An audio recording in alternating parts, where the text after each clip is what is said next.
L'abitudine è la più infame delle malattie perché ci fa accettare qualsiasi disgrazia, qualsiasi dolore, qualsiasi morte. Un figlio appena nato è un mestiere che non lascia respiro. L'amore è un dialogo, non un monologo.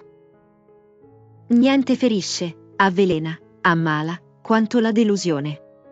Perché la delusione è un dolore che deriva sempre da una speranza svanita, una sconfitta che nasce sempre da una fiducia tradita, cioè dal voltafaccia di qualcuno o qualcosa in cui credevamo. Nessuno mi ha ancora detto perché uccidere per rapina è peccato, uccidere perché hai un uniforme è glorioso.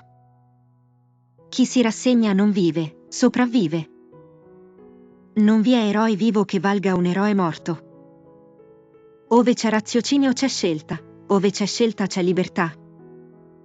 L'intelligenza non ha confini, riesce sempre a penetrare il muro dell'idiozia costituzionalizzata.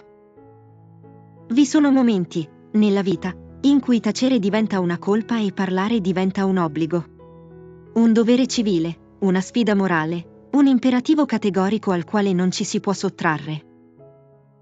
La violenza è figlia dell'ignoranza. Un uomo rassegnato è un uomo morto prima di morire. Non so arrendermi al fatto che per vivere si debba morire, che vivere e morire siano due aspetti della medesima realtà, l'uno necessario all'altro, l'uno conseguenza dell'altro. Non so piegarmi all'idea che la vita sia un viaggio verso la morte e nascere una condanna a morte. Vivere è molto difficile, morire è sempre un dispiacere, e il concetto d'un Dio che aiuta ad affrontare le due imprese può dare un sollievo infinito, lo capisco bene. È una cosa di cattivo gusto, comandare, e spiacevolissima.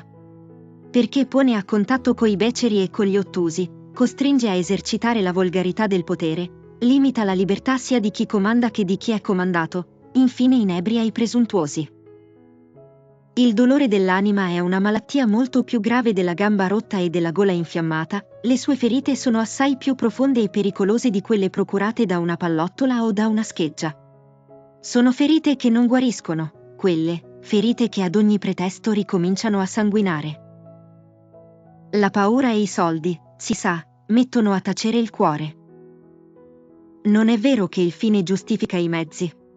Se i mezzi sono sporchi, anche il fine più nobile diventa sporco. Se un uomo è un uomo, non una pecora del gregge, vi è in lui un istinto di sopravvivenza che lo induce a battersi, anche se capisce di battersi a vuoto, anche se sa di perdere. Don Chisciotte che si lancia contro i mulini a vento senza curarsi d'essere solo e anzi fiero d'essere solo. Non si fa il proprio dovere perché qualcuno ci dica grazie, lo si fa per principio, per se stessi, per la propria dignità. Il coraggio è fatto di paura.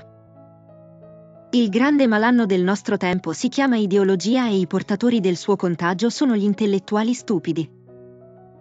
Ciascuno è qualcuno, un individuo prezioso, responsabile, artefice di se stesso. Difendetelo il vostro io, nocciolo di ogni libertà. Esiste un'unica rivoluzione possibile ed è quella che si fa da soli, quella che avviene nell'individuo, che si sviluppa in lui con lentezza, con pazienza, con disubbidienza. Agli uomini non interessa né la verità, né la libertà, né la giustizia. Sono cose scomode e gli uomini si trovano comodi nella bugia e nella schiavitù e nell'ingiustizia.